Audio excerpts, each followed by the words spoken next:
Hey, Mike. What's up, buddy? How you doing? Dude, I'm writing a fucking training for all this new stuff for Cal Optima. You know? You want to share it when you're done? Yeah, I'll give it to you. I don't care.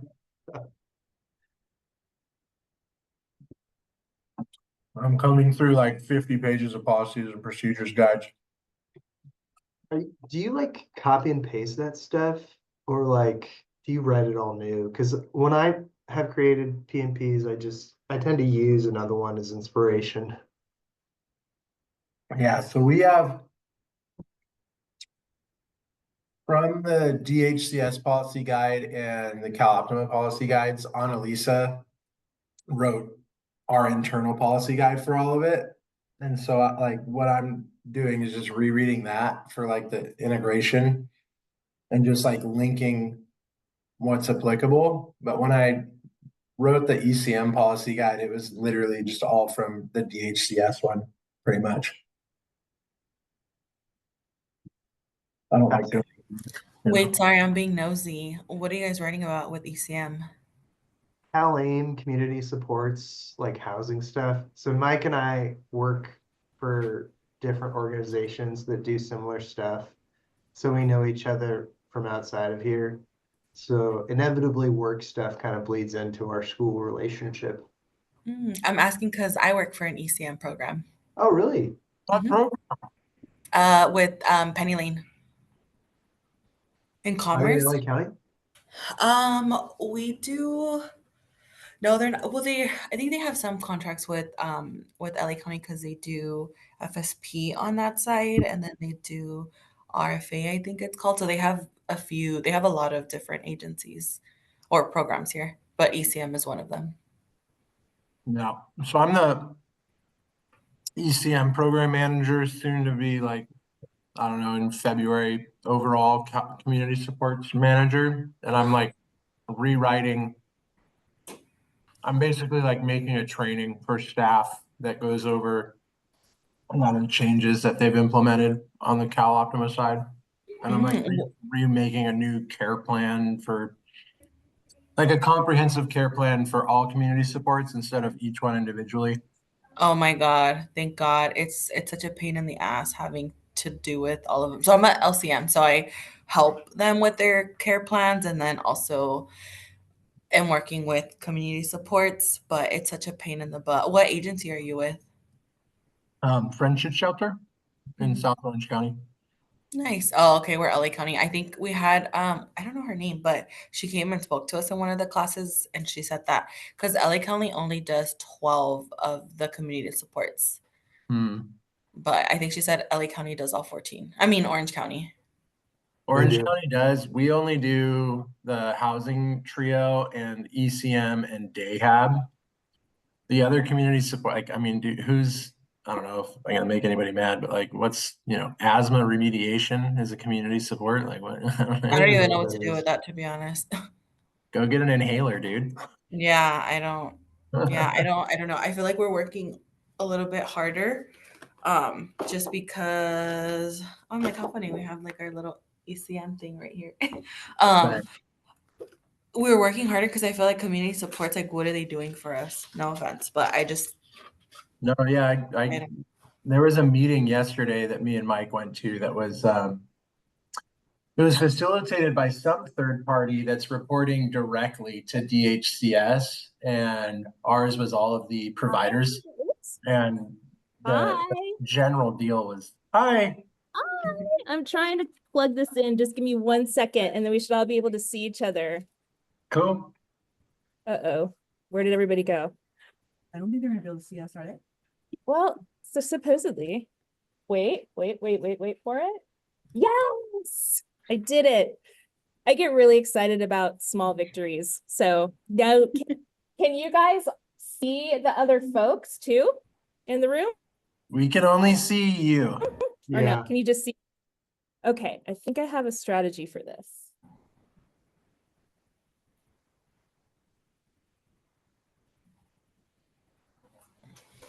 Give me a second.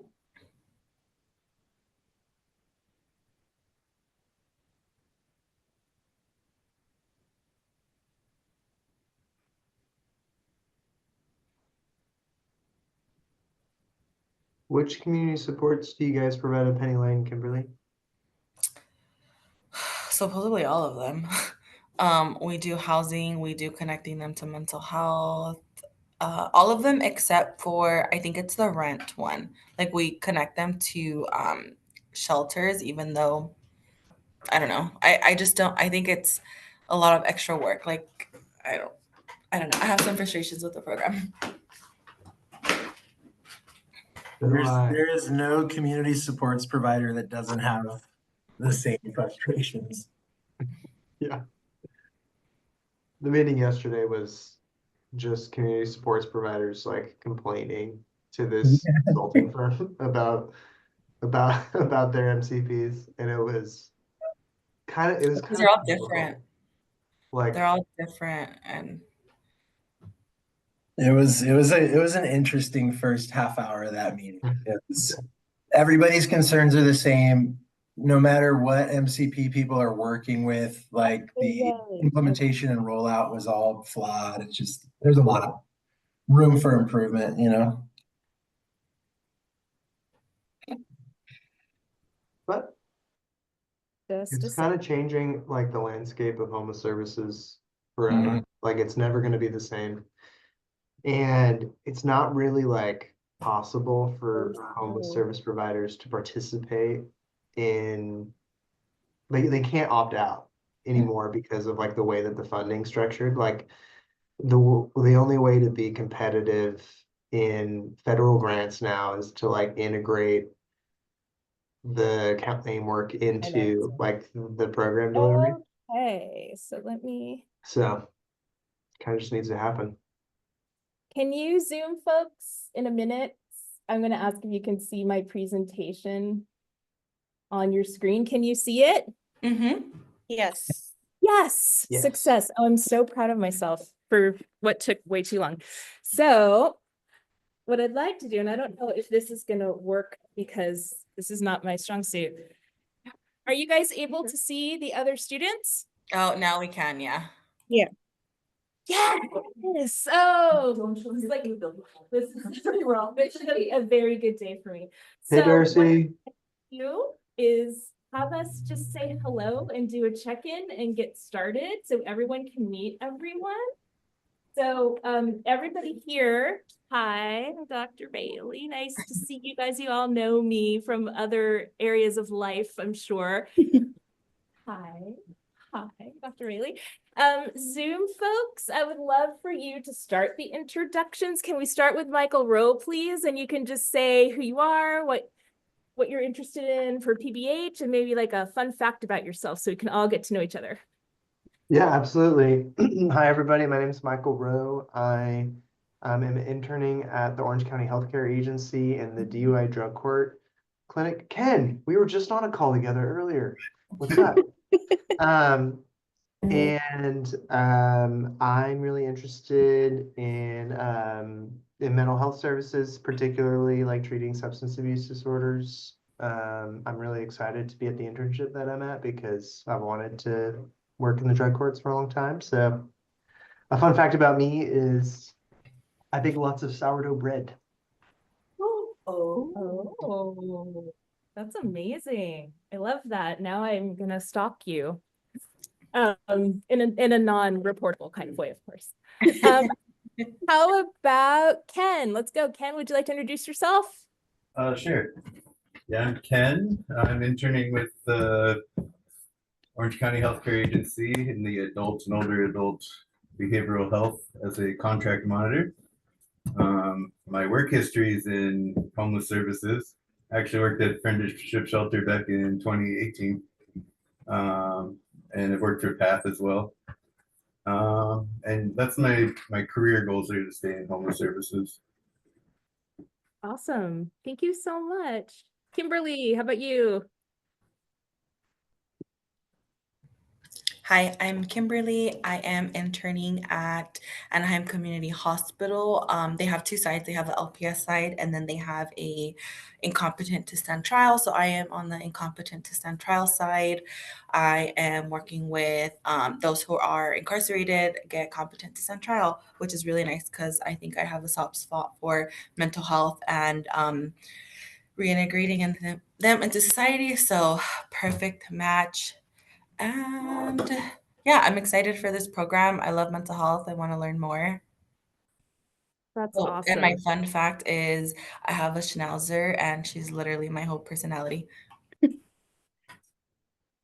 I love that. You know, we all know about JJ, right? We've all met him. So how about other Mike? Mike F. Hello, I'm Mike Foshin. I am interning at Friendship Shelter where I work, which is pretty cool.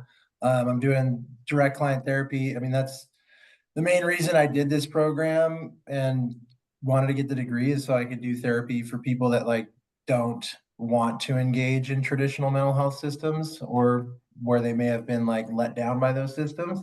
So I'm super stoked on that internship. My fun fact is in my hands, I have this cool little Rubik's Cube fidget thing, and I think it's pretty tight. So that's my fun fact. I mean, I would want one of those too, to be honest. That's amazing. Thanks, Mike. How about you, Victoria? Hi everyone, I'm Victoria.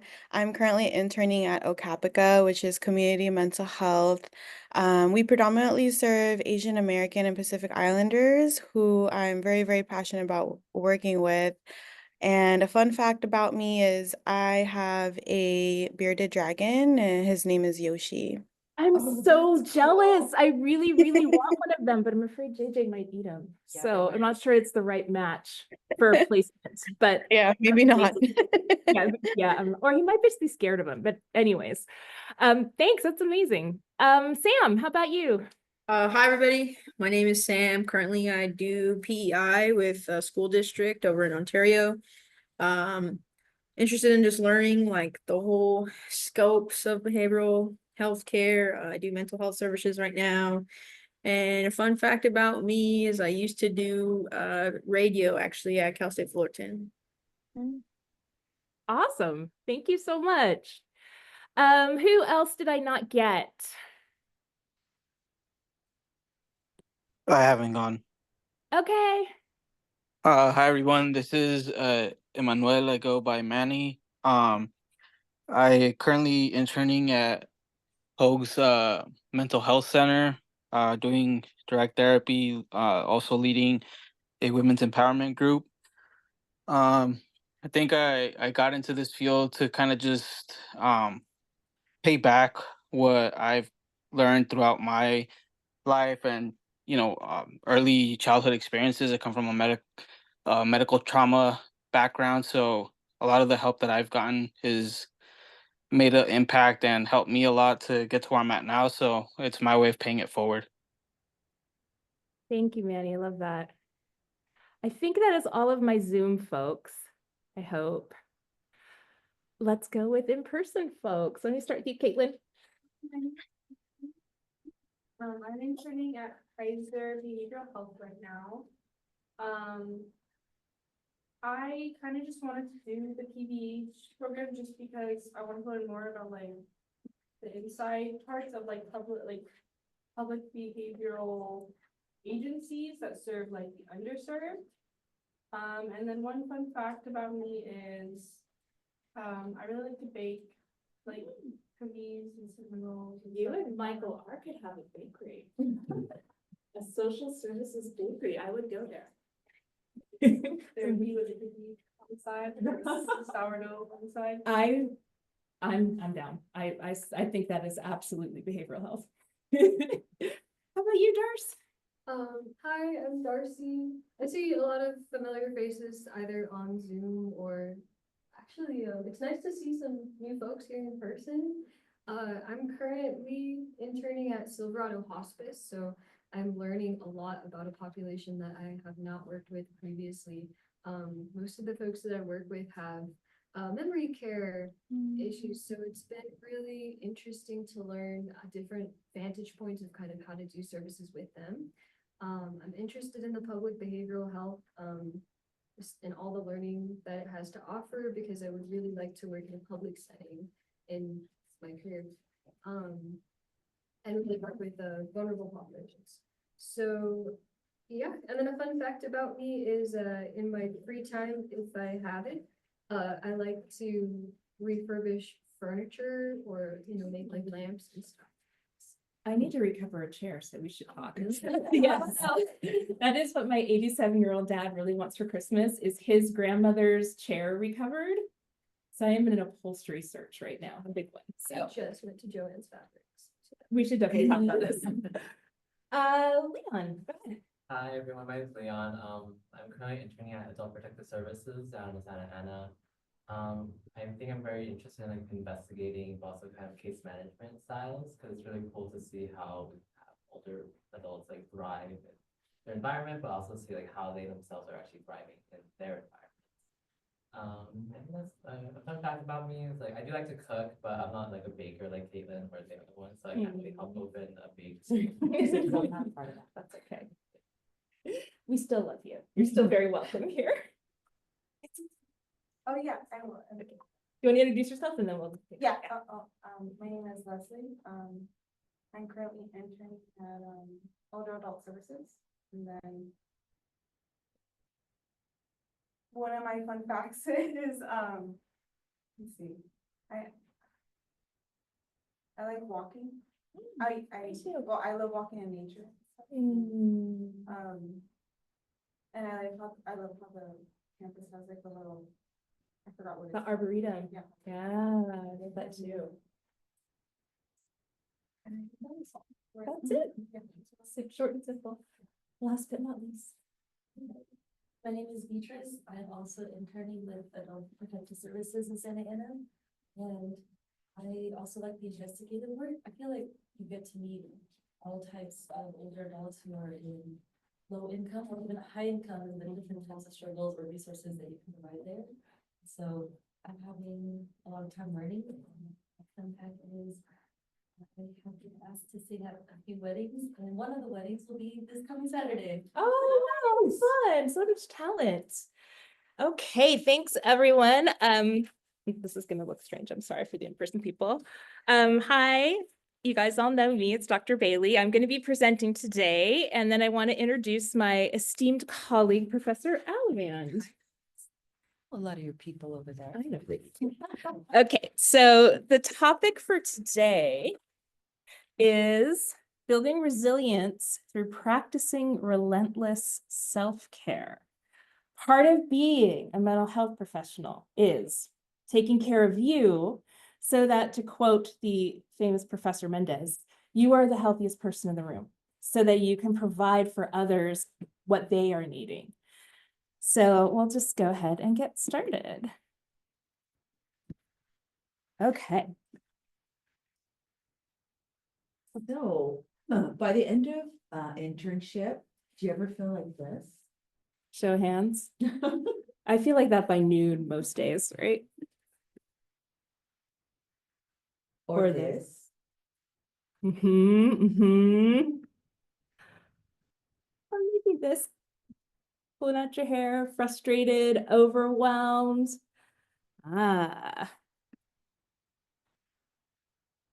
You've come to the right place. The goal of this workshop is really to help you understand like your role as a mental health provider, but also your need to take care of yourself. Right now you're juggling both internship and being a mental health provider. And courses. And courses. And life. And Victoria's juggling a bearded dragon, which I'm still very jealous of. So we kind of want to help normalize anything that you're feeling, if you're really relating to the pictures that we had up there, it's okay. It's okay to feel that way. And we just want to talk about how to help yourself through that, because this is a difficult time for everybody. Stress, anxiety, burnout are real. And self-care is critical for your success. It's real.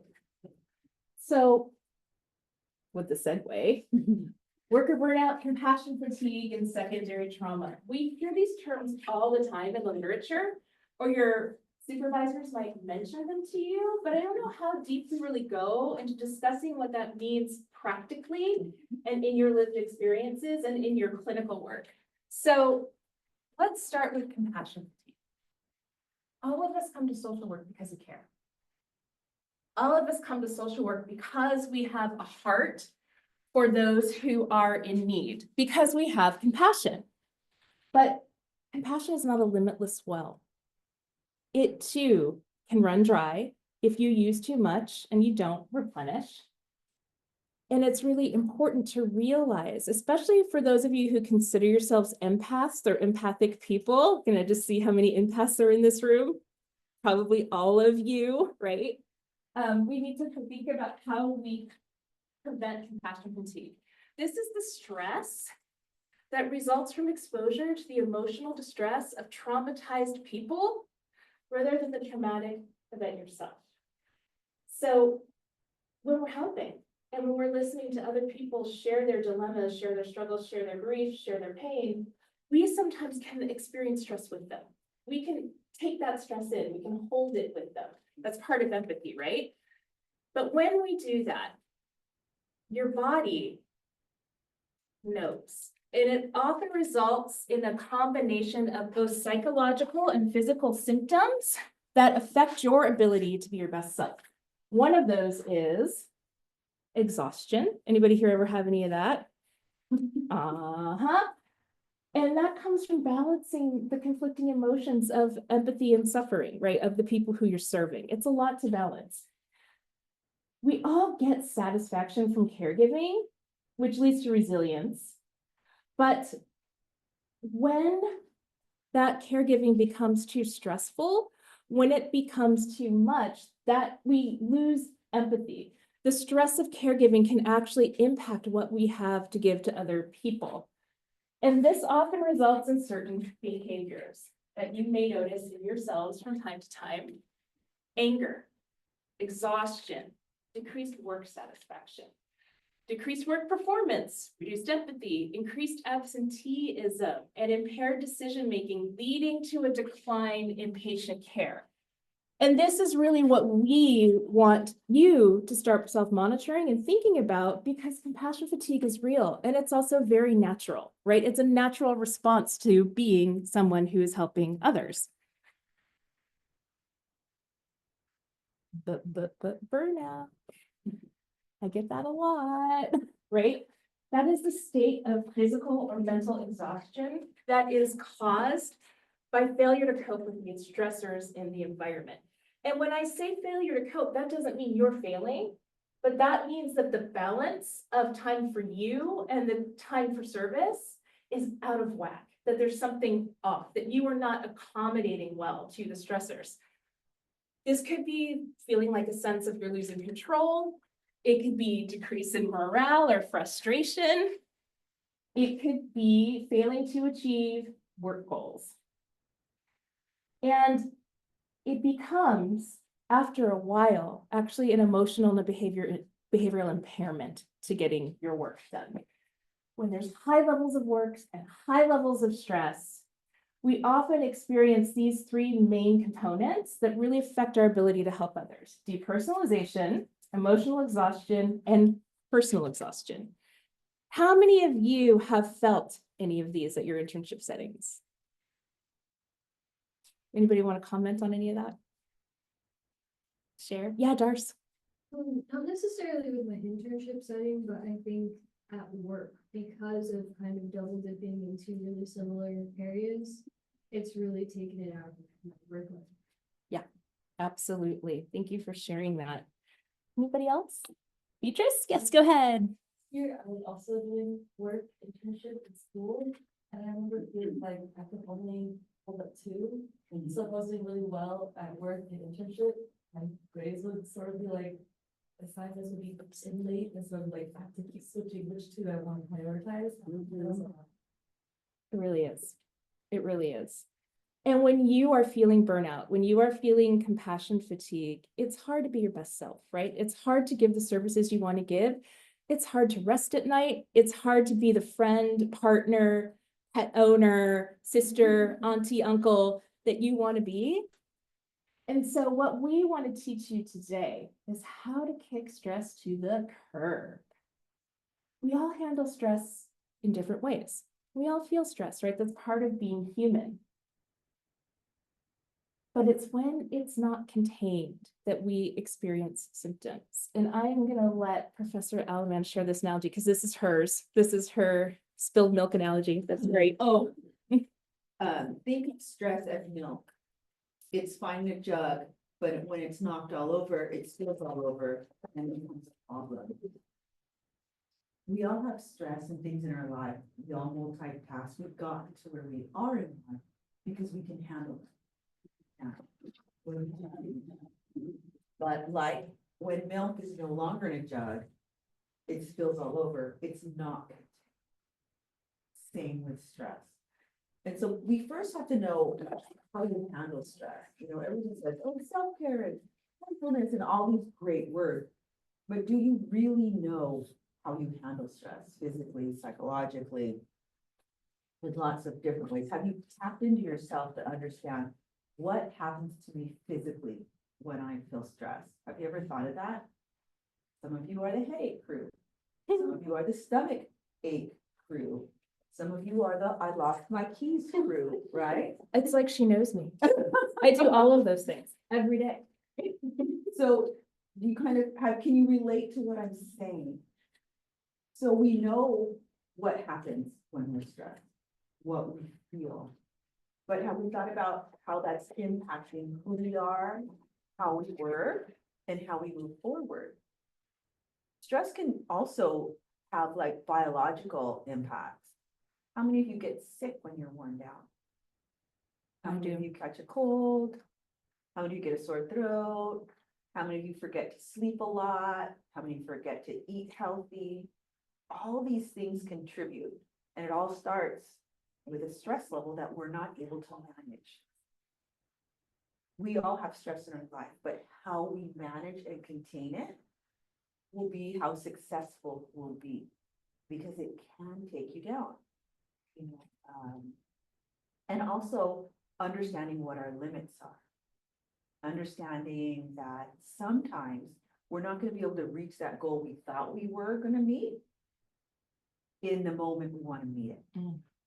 And being able to understand that is your first step in understanding your own stress level, what you're capable of, because everybody's different. There's some people that really can handle it, work well. There's some people that have to take a pause when they hit a certain level of stress. And if you know when you need to hit that pause, that means you're going to be successful. But if you don't, that means you're going to try to just keep plowing through, and there's going to be an impact. Maybe not just with you, but maybe with clients, maybe with colleagues, maybe with people on the road because you're not paying attention. There will be an impact.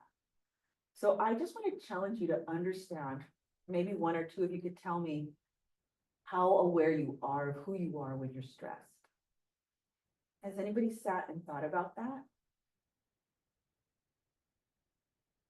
Tell me. I think like I'm more of the headache person. I understand like I do have like those physical changes. Like I get more irritable. I become like so tired. I don't feel like talking with people. Or when I do talk with people, it's like it feels like I'm coming off as like angry at them or like argumentative. But in reality, I'm just trying to shut down and just focus on what I need to do before I settle it, call it a night, and go to bed. Okay. So your stress level causes like your headaches. Okay. And it causes you to like turn inward. Okay, so you can't really be who you are. Yeah. Good awareness. Anybody else? I noticed that when my stress gets a little bit too high, I get acne in my face, and my eye, like one of them will start to twitch, and that's when like I'm like, okay, now I'm feeling like it's getting a little too heavy. And then similar to Liana, I'll kind of like only focus and like give attention to the things that are causing the stress in order to try and decrease it. when it's like other things that I like to do also help decrease it. So it's kind of like a little battle there. Mhm. Good, good. Does anyone on the Zoom want to share? She looks at the computer. You can just unmute if you do. I think I find when I get stressed, I have a harder time paying attention. Is one of the ways that I know that I'm like I'm activated. It just is harder to focus. So that's like kind of one of the early warning signs for me. Yes, totally. I think we can all agree with that. The lack of ability to focus for a long time, you can't find things, you lose things, you leave things places and have to run back and get them. You Like forget where you hands up. parked. Right. Yes. These are all things that your brain just can't contain under that amount of stress. And so understanding your limits is critical in reducing your stress. I think it's Brene Brown who just so eloquently talks about how, and she's done so much research, and her research says that the most successful people, the most resilient, the people that go the farthest are the people that have a goal and then are able to change it and rework it and get to the same goal, but in a different amount of time, different amount of energy, and really hone in on your personal self and being okay with not reaching a goal in the timeline you've given yourself, which makes a lot of sense. People that are able to pause, think, and then move forward are more successful. It's like that ADHD turtle game, stop, relax, and think, that we teach like kindergartners. Sometimes we have to relearn that ourselves. We have to stop, relax, and think about what we're capable of. You understand what I'm saying? Give ourselves permission not to rev it up and run through life, but to slow down and take it as our physical body can. Okay. Okay. I'm already there. You're on it. I'm good at the Okay. buttons. Focus. Okay, we're doing the notice, accept, dismiss, return. Focus your attention on a target. Okay. Every time your mind has wandered, use the following process. This is for those of you who like can't focus, lose thought, and you're mad at yourself because of it. You shouldn't be. Get all the emotion of anger. I'm no good. I can't believe I did this. What's wrong with me? All those thoughts have to disappear. That's not a part of who I want you to be. I want you to know that we all go through things. Okay. Notice the thought, accept it without judgment, dismiss the thought without engaging in it, and return your attention back to the chosen target of attention, whatever you're focusing on. You know, like when you're trying to meditate and you're like, okay, I'm meditating. And then you're like, but I got a paper due. I'm meditating. Okay, wait, but I have to move my car. It's in the 15-minute zone. I'm going to meditate. So like you're going like monkey brain. Does anybody do that? Yeah, we all do. But really accepting that you do that. Okay, you know, I'm in the moment doing this. Dismiss the thought. Okay, I'm going to let it go. I'm going to blow it away. And then returning back to where you are. It's called having compassion with yourself. Doing what you would do for your client, for yourself, because a lot of us don't do that. Our expectations of ourselves are up here. And so if we're not here, we're not good enough. Dismiss that thought. Dismiss that thought. Accept it. Don't judge yourself with it. Don't overthink it. Just move forward. That's basically what notice, accept, dismiss, and then return to your thought is. Like cognitively in your brain, have compassion for yourself, bottom line. Okay. And you can do this in any setting. Mhm. You can do this sitting at your desk at internship. If you're doing a home visit, you can do it on the drive or do it while you're parked outside of the client's house, just to kind of center yourself. You can do it on your lunch break. You can do it while you're watching a training video. If, you know, anything that you need to give yourself that same compassion you would give a client, this is a great tool for that. We can be really hard on ourselves. I'm notoriously hard on myself. I'll give you an example just to put this into process of how I used this technique this morning. So I wake up and, my friend who's living with me right now has taken to feeding JJ in the mornings because she gets up before I do, and he's like, "Where's my food? Where's my food?" And he follows her around. So she gives him his morning Prozac with his food. So I haven't been keeping track of what's in the Prozac bottle. So this morning she's off work. So I wake up and I feed JJ and I'm like, oh my God, he's out of Prozac. And like, even when you call the vets and I'm like, JJ's out of Prozac, they're like, okay, we're filling it right now. Like, you don't want to have him skip day of his Prozac. And so I started blaming myself. I'm like, oh God, I'm a terrible dog mom. I can't believe I didn't even notice his meds were out. And then I said, no, stop that. That is negative self-talk. So instead, I just watched it and I said, well, shit. Okay, I'll just call the vet. I'm going to call the vet, not going to engage in this negative self-talk. And I'm just going to return to what I need to continue to do this morning to get out the door on time, to get to work. It's going to be okay. That is a very concrete example of how you can use this in a very small stressor, but you can also use this with bigger stressors. Absolutely. Absolutely. Anybody on Zoom want to share anything?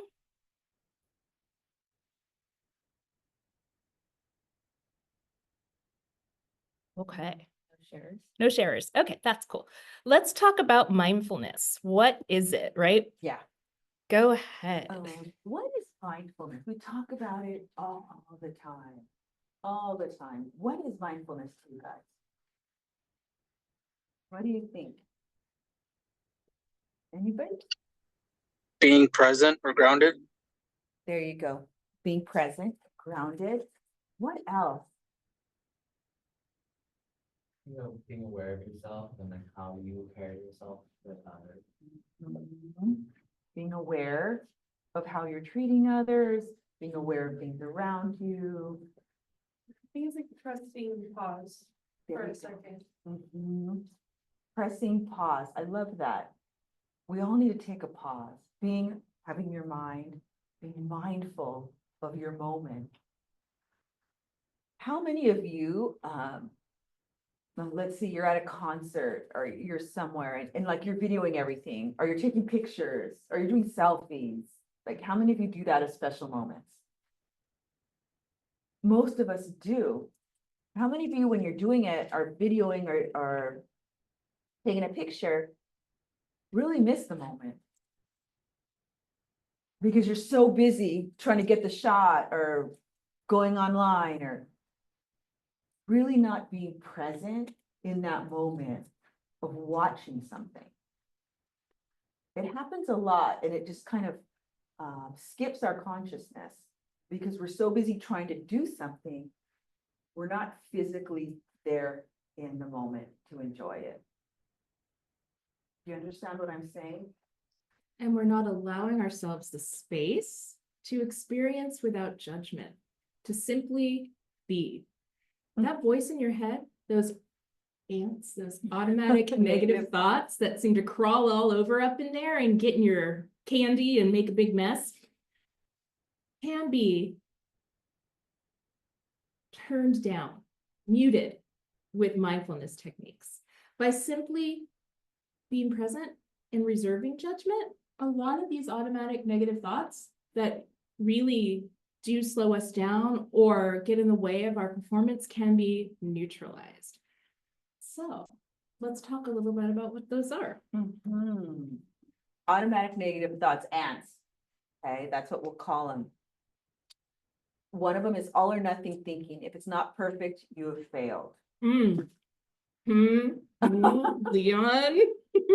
I know it. Do you have that thought sometimes? If you do bad on one test, I'm failing. I'm failing this program. They're kicking me out. I'm done. How many of us jump from failing one exam in one class in a program that's 2 years and you're taking 5, 10, 15, how many, 17, a lot of courses. All of a sudden you've reached a point where you're just like done. You're failing. They're kicking you out. Because you got a 93. Caitlin, I know you've been there. Or you haven't gotten what you expected yourself to get. And what would Brene say? She'll say, switch gears. If you don't meet those expectations, switch gears, it's okay. Right? So There's learning, nothing wrong yeah, with having a failure experience or a not optimal performance experience. Remember Absolutely. that non-optimal experiences are learning springboards. Because when you don't do things exactly the way you wanted them to, or they don't exactly work out, now you have all this data that you can work with to figure out how to improve, how to do it differently. You can grow from that. But if you have all or nothing thinking, you miss the growth because you're too caught up in the polarity of perfection or failure rather than looking at the opportunity that's come from this experience that maybe didn't go exactly as you wanted. absolutely. And there's like a middle ground in this, you know, because I have one child that will need to get 100% and is floored if he doesn't. And then I have one child who will add up exactly how bad he can do to still pass a course. There's a middle ground. That's my daughter, who is just like, okay, I'm gonna study and do my best and see where it goes. But there's two ways of doing it. I mean, there's more than two ways of doing it. You got to find out what's you. Okay, but there's no need to try to be perfect. Okay. Always never thinking, attribute single event to always. Always, go ahead. I'm just thinking, how many times have you said to yourself or to others out loud, this one thing happened, that means it's always going to happen to me. It's always going to be that way. This is my fate. I've been cursed. This is the way the world works. This is always my bad luck. Who here has ever said that to themselves? I have. I do it all the time. All the time. And really, does one single event determine your entire future, the next 50 years of your life?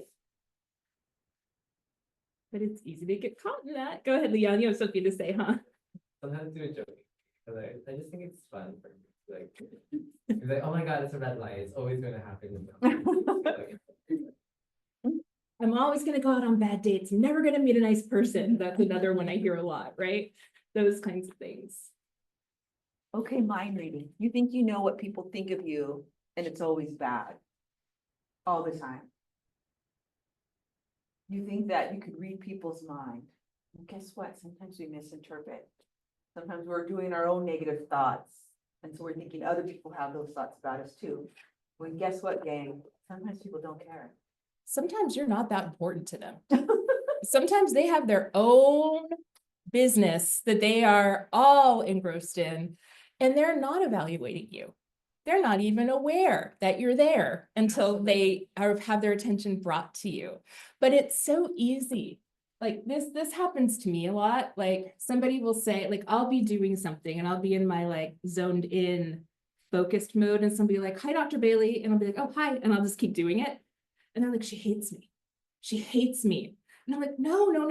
I'm just really, really distracted in my own thing right now. I'm just really focused and I have 10 minutes left to do this thing and I have to finish it. It's got nothing to do with you. But it's really easy to misinterpret somebody's neutral gesture as a gesture of not liking you or having a negative response. Clients do this all the time. Mm-hmm. Or how about if you text them and they don't text you back immediately? Because you think, oh my gosh, they're upset, or they didn't like what I said, or I shouldn't have worded it that way, or why did I say that, or what's going on? When in all realness, somebody could have forgotten their phone in the car, or somebody could be in class, Or or be at the something, gym. and not be near their phone.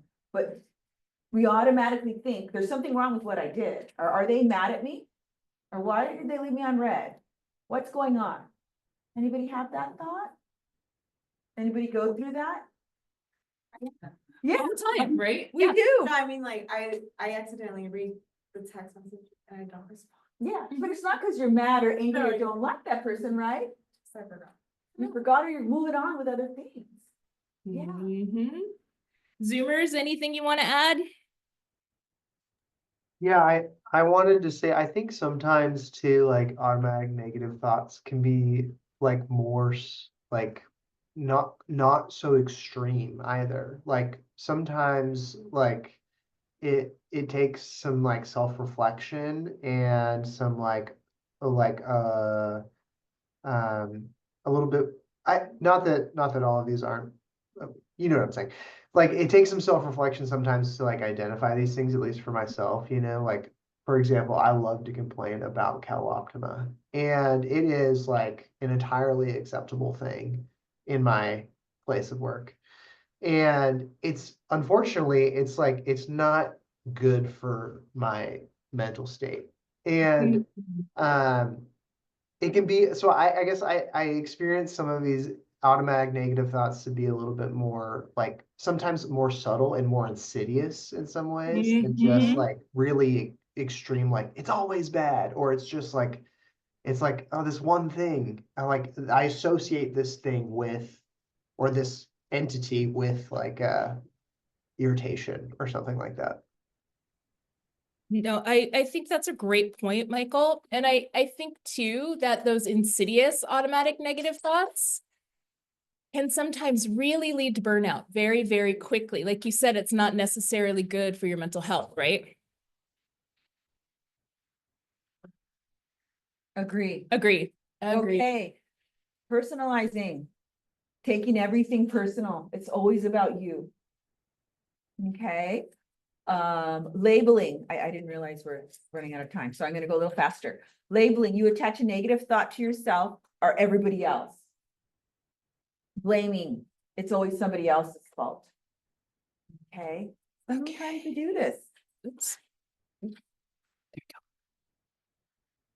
Okay, so we're gonna exterminate the ant. Okay, the automatic negative thought. How do we do that? It's really a cognitive shift. You have to change how you think. You've got to switch it around. You've got to make a conscious decision. I think that's what you were saying. Really evaluating and looking at this. Is this really about me? Is this really something I did? Changing your thought process and changing your attitude. You know, the old attitude problem thing.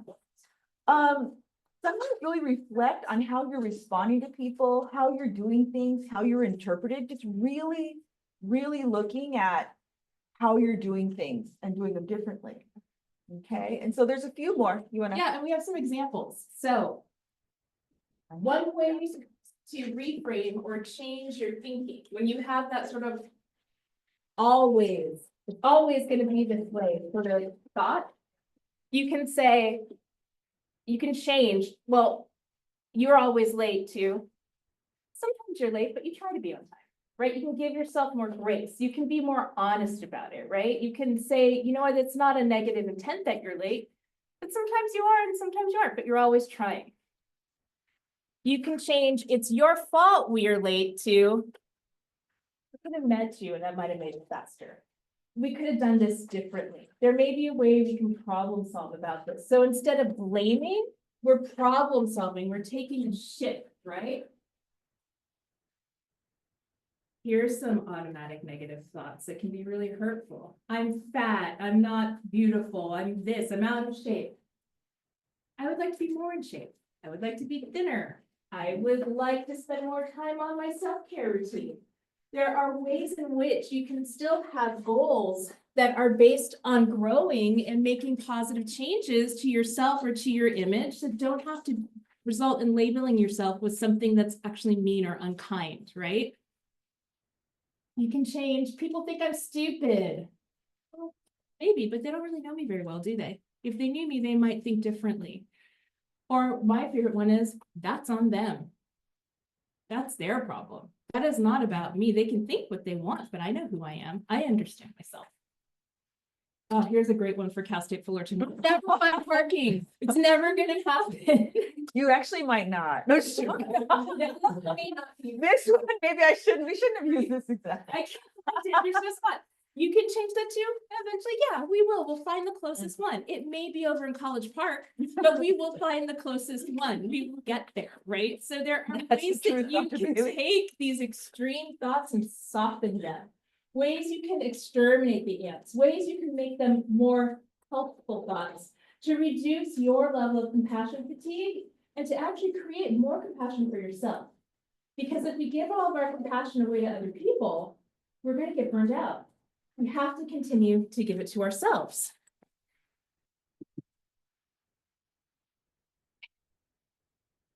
Well, no, we have Yeah, I don't time to think break we up can do- here. yeah. Okay. No, I think No, we're I gonna, think- we're gonna have to skip that one. Okay.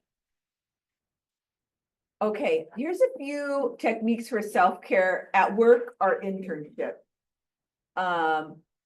Sometimes we're in an agency that sometimes is a little negative, or sometimes doesn't always have the same value set or the same mindset that we have. Or it's just stressful. Yeah, a good suggestion is take your break in your car. Like you own it. That's you. You can play your own music, you can have your own thoughts, and you're kind of getting away from the chaos. So something really practical and easy you could do is take your breaks in your car and make sure you're taking your breaks. I don't care how much work you have. I don't care how many clients you have. I don't care what's going on. You personally need a break. Take your 10 minutes, walk to your car, close your door, and that's your island. Okay? Play music. Music is soothing. It has like a rhythm, and our brains love rhythm. They love consistency. Neurologically, a rhythm helps us get out of a spin sometimes. Play music. Some people need like punk music to be calmed down, and that's okay. You'll know you. Okay? Call your best friend. How many times have you put off calling someone because you're too busy or you can't do this? When you're in your car for 10 minutes, call your best friend, be like, I have 5 minutes, let's talk. Call somebody that you could really relate with, that really provides you compassion, that you really like. It energizes you. Yes, there you go. Perfect word. Mhm. Take that moment and use it. Take advantage of the extra 5 minutes that you have. Because in this program, every minute counts. Okay, use your minutes wisely. Unplug for 10 minutes. Turn your phone off or at least put it away. Create a silence, a quiet space where you can just be with you, where there's nothing asking you to respond to it, nothing beeping at you, nothing flashing across your screen. Just that's a really good one. And it's good for eye strain. Reduces your eye strain. You can give yourself a tennis ball massage in your car.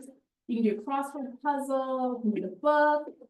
You can use physical exercise. One thing that really helps me when I feel tired and exhausted is to walk. Walking is really good for that. You can take a 15-minute walk on your break. You'll be amazed how much more energized you feel and how much that stress has been processed simply by generating a few endorphins. But these are all easy things you can do at internship. Just to help you connect back to who you are and what you need to be your best self. And take that 15-minute break. Take it. There's a lot of things you can do. A lot of you feel like you can't, you just got to keep helping. There's no time. You got to keep going. Give yourself 15 minutes. Give yourself that time because you deserve it. This is a great technique, which Lori demonstrates because I do it wrong every single time. She has to correct me.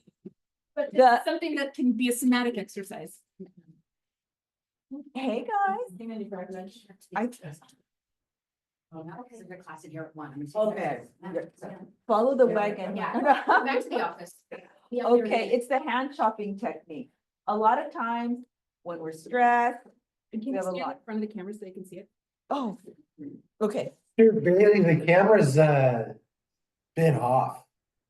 The camera's off? Oh It's been black for a little bit. Oh my goodness. Is it better? No. No? Okay. Oh, Hold up no. your hands. Okay, and this is like your energy, okay? Sometimes we're stressed out, sometimes there's so much going on, sometimes we don't have a tennis ball. A lot of times, we could chop. Chop. And see through each finger. Chop. Do it through your hands and keep doing it. Stimulate your fingers, stimulate your feeling. You can watch it. It's like a rhythm. Chop through all of them. feels good, kind of, right? Okay, now put them still. Like this. Tell me what you're feeling. What do your hands feel? What's the sensation?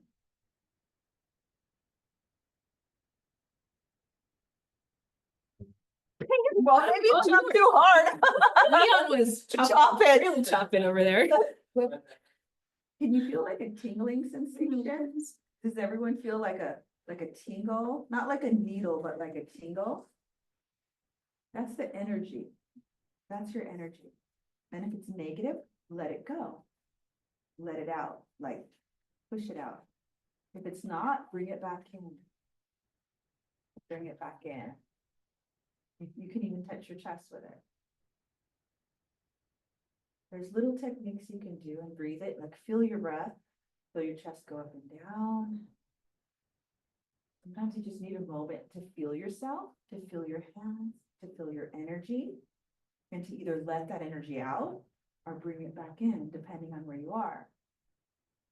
This is just a small technique you can do under your desk. No one has to see you, but like, and then let it out or bring it in. Give yourself a couple minutes, like breathe it in, breathe it out. It's really helpful in that moment. Maybe you're feeling like your panic coming up. Maybe you feel like you did something wrong. Maybe you're afraid of something. Ground yourself through this, through your hands. Your hands are kind of like that avenue within you. It pulls things in or pushes things out. You have a lot of control over your hands. So chopping, letting it, and feel the sensation. Sometimes your hands will be numb and you need to keep chopping. Keep chopping until you feel something, until you feel that sensation, and then let it out, push it out, or bring it in. Push it into your chest, breathe it out, breathe it in, and then continue. Sometimes we just need a grounding technique to move forward, especially if you're in the middle of a panic attack and if you feel those, very difficult. It grounds you. The hands are the key with your panic attack because they're the biggest feelers. Any questions about that technique? Anyone tried it before? Anyone willing to try it again? There's so many things in our toolbox that we could use that we skip over. And why do we skip over? Because we haven't contained our stress. We've let it spill all over. Our internship feels it, our colleagues feel it, other students feel it. But if you can contain it and pull it in, breathe it out, give yourself positive messages instead of negative messages, you'll find yourself in a better place immediately. You really will. And as a mental health provider, you need to be in a good place because your clients will pull at your ego strength and they'll pull you down. And then you'll start feeling like they feel. And then one of my favorite mentors would say, Lori, if you can't contain it and you can't ground yourself, change your name and join that client's family. Because you become one with your client. And you can't separate, you can't set boundaries, you can't be healthy. And so that's why it's so important as a mental health provider to be aware of yourself, to have techniques to ground yourself, and to take care of yourself. Mr. Elliman and Dr. Bailey, I have to hop off the call. I've got another one at 1. Thank you for coming. Thank you. We're ending anyway. You're good. Okay. Take care. Thank you so much.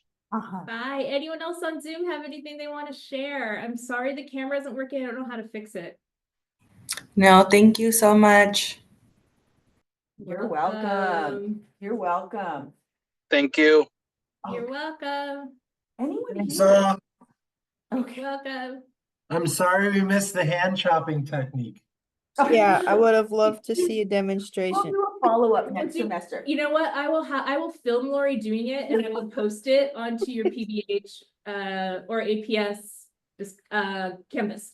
I think you take the video and then you just put it campus wide. I think everybody needs to know, Everybody, that is a beautiful idea, Mike. I appreciate that. And I think Professor Alaman needs to go viral. I agree. That's all. Thanks, guys. Okay. So that kind of concludes what we're doing today, and we're going to have a follow-up. We know that learning about mental health and learning about elderly care and learning about different populations is important. But Dr. Bailey and myself feel it's even more important to take care of you and that you take care of yourself. So before we even start bringing in